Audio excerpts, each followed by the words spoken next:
Okay, so today we're going to look at topic 12, which is focusing on real life to scale plan. So this is kind of the opposite from our last topic, which was looking at scale life to real. This time we're given real life measurements and we have to work out what they actually are on a piece of paper.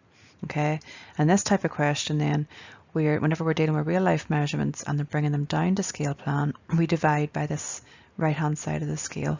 Okay, so here we have a right angle triangle and the scale they're using is 1 centimeter equals 9 meters in real life.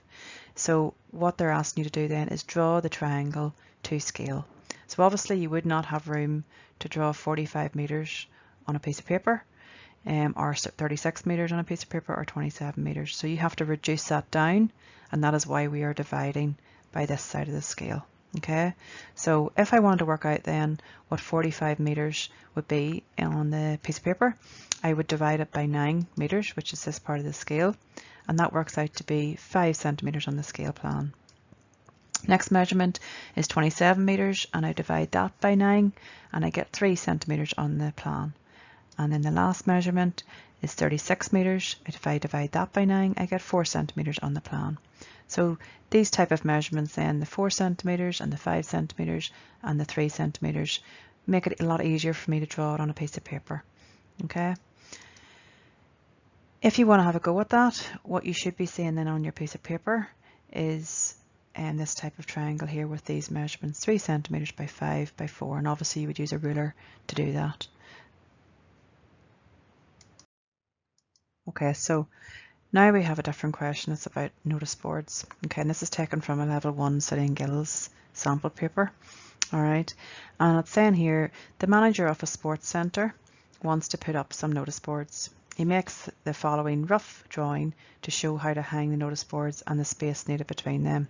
This drawing's not to scale, so it's a sketch, but it's giving you the real life measurements. Okay, so you can see the notice board and you can see the space from the notice board to the top, okay, and from the side as well.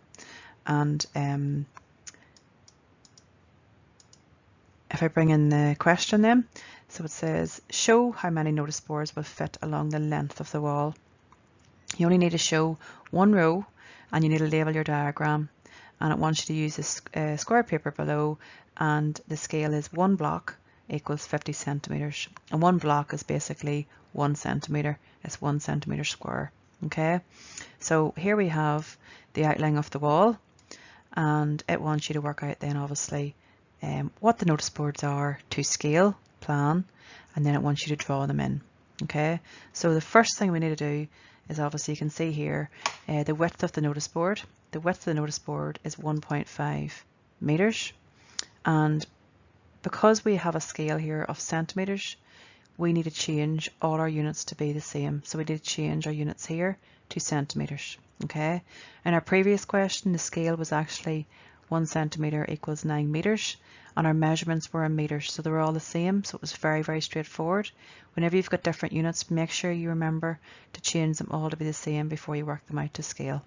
Alright, so 1.5 meters equals 150 centimeters, and you can use a wee conversion diagram that we talked about in topic 11, alright, to change meters to centimeters, and we do that here by times and by 100. Whenever we've got the scale, it says for every centimeter it's 50 centimeters in real life. Okay, so if you've got 150 centimeters in real life, what you do is you divide it by 50.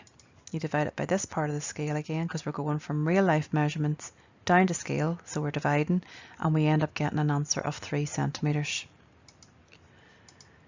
Next thing we're going to look at then is height of the notice board, and the height of the notice board says here 1 meter. Okay, so 1 meter again in centimeters works out to be 100 centimeters. And if I'm using the scale for every centimeter, represents 50 centimeters in real life. If I've got 100 centimeters in real life, I divide it by 50 to find out what it is on the scale plan, and it works out to be 2 centimeters. The next thing I need to look at as well is the space. So sometimes these questions will always talk about a gap or a space or something like that, so make sure you don't leave that out, okay? The space is 50 centimeters between the notice boards and from the top and the side of the notice board as well. So to work that out, I'm just dividing 50 centimeters in real life by 50 on the scale, and that works out to be 1 centimeter. To show the solution of this then, we can see there that's what your scale drawing would look like. So once you've done your working out in the previous slide, you would then go ahead and use your ruler and draw in the notice boards to give the final solution. Okay, and you can see I can fit 5 notice boards along the length of the wall, so that would be my answer. And I've shown very clearly what the actual measurements are. Okay, and I've labelled it, and I've labelled each one notice boards, because if you can imagine yourself being an examiner, if they're just looking at rectangles or whatever you've drawn on your scale, and you haven't labelled them, it just looks like shapes to them. Okay, so make sure you remember to label them very clearly, and I'm showing here the gaps as well and the spaces between each notice board. Okay, I've also included a scale label. And I've done that because sometimes they will ask you to do that, and if they don't, I would really recommend that you put it in as well. So we were using a scale of 1 centimetre equals 50 centimetres, and whenever somebody's, say a builder or whoever's putting up the notice boards on the wall, looks at that, they will know then the size of the notice boards in real life. They'll be able to work it out. Okay, and just remembering labelling is so important.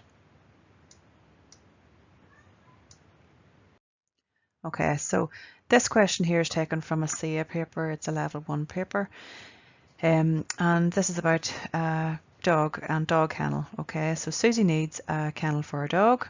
The kennel shown below needs a new floor. She is going to make a floor in the shape of a rectangle, and the width of the floor of the kennel is 0.9 meters and the length is 1.4 meters.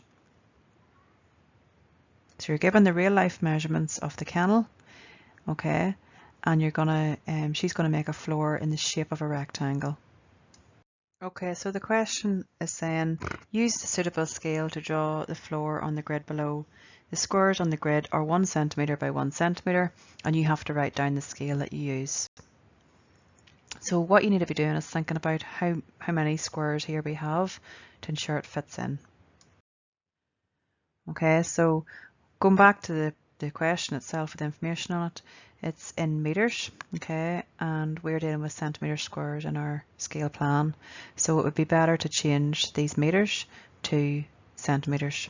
So 0.9 meters is 90 centimetres in real life, and 1.4 meters is 140 centimetres in real life.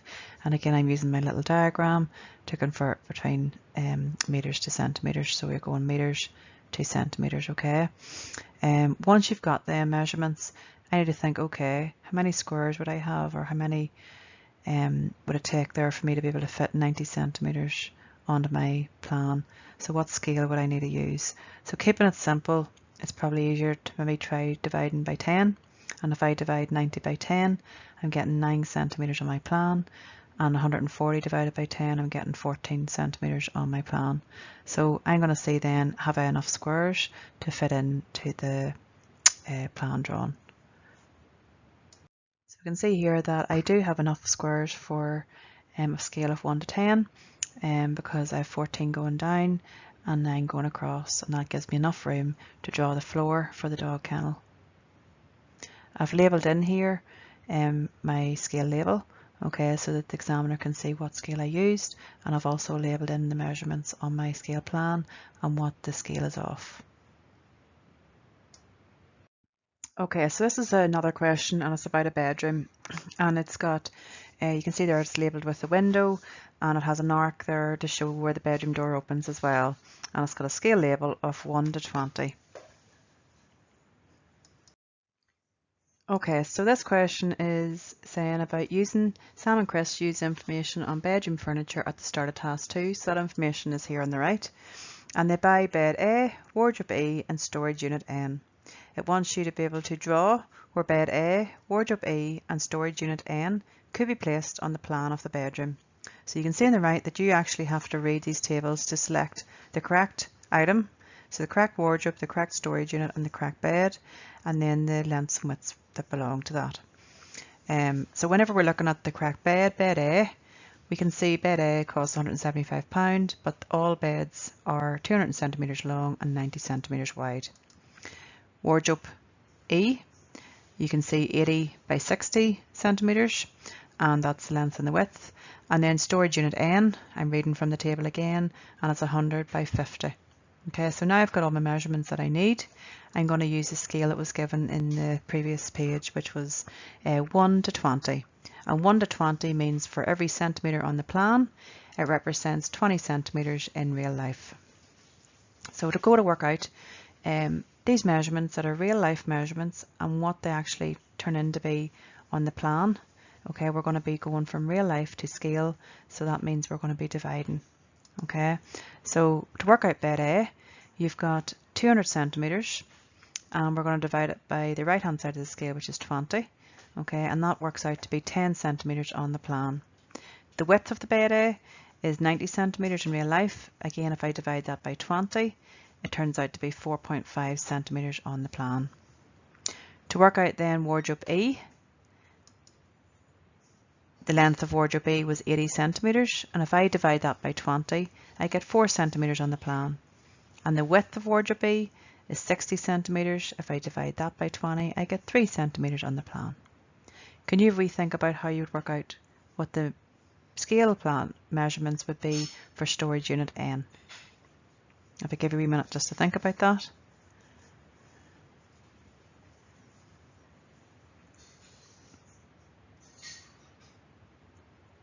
Okay, so storage unit N, the length is 100 centimetres and the width is 50. So I'm going to divide both of them measurements by 20. So 100 divided by 20 and 50 divided by 20, and I get the measurements on the scale plan. Hopefully you would have agreed with me there. Once you've got them measurements, then I can go ahead and start drawing in the furniture onto my scale plan. Okay, so here we have a solution to the scale plan, and you can see all the furniture now has been drawn in. We can see the bed, we can see the unit, and we can see the wardrobe, and they're not in any way of the door opening or the window. They're all clear from that. We have everything labelled with real life measurements, and the actual units themselves say what they are. So we can see the bed, we can see the wardrobe, and we can see the unit. In terms of drawing this should have been straightforward enough. For every square, you can see it represents 20 centimetres in real life. So if I was drawing 3 centimetres on the plan, that would be going across 3 squares. Gets a bit tricky whenever you're dealing with tiny squares. The bed itself, the width wise, was 4.5 centimetres on the plan, so that's not just as straightforward, so I would have had to go across 4.5 squares for that. So it's good to know how to work out the tiny squares, and in that example I know one square is representative of 20 centimetres in real life, so I know 5 tiny little squares make up that. So if I go 20 divided by 5, I get 4 centimetres, which would be represent. So each tiny little square is 4 centimetres in real life. Okay, so the next part of this question was saying, what is the length of the longest wall in the bedroom? And give your answer in metres. So whenever I measured that, the longest wall in the bedroom was actually 15 centimetres on the plan. Okay, and this is where we're going now from scale to real life.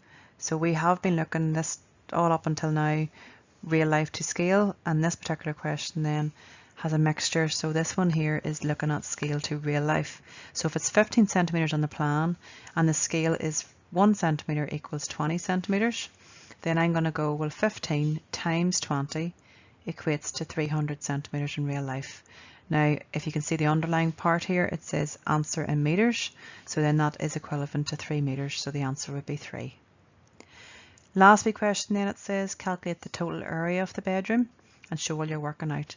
Now remember, the bedroom is an awkward shape, so we need to split it into 2 shapes, A and B. I'm going to discuss that now in a second. Okay, so here we have the bedroom and we've split it into 2 shapes, A and B. Alright, the scale is 1 centimetre equals 20 centimetres in real life. And what we need to do is now work out the dimensions. So we need to measure the dimensions of shape A and the dimensions of shape B. And dimensions just means length and width, or the makeup of a shape. Alright, so shape A, the length is 15 centimetres, and we looked at that at our previous question where we were asked to work out the longest length of the bedroom. And what I done here was, because it's going from scale plan to real, I'm timesing. So I'm going to go 15 centimetres times 20 centimetres on the other side of the scale, and that equates to 300 centimetres. Now I've changed this to metres because we've been working on meters up until now. It doesn't actually state in that particular question to give your answer in any units, so you could have given it in centimeters or meters, but because you're dealing with a bedroom and because it's quite high in terms of centimeters, I have changed it all to meters. So the width of shape A is 8 centimeters, and I'm going to work out what 8 centimeters is in real life.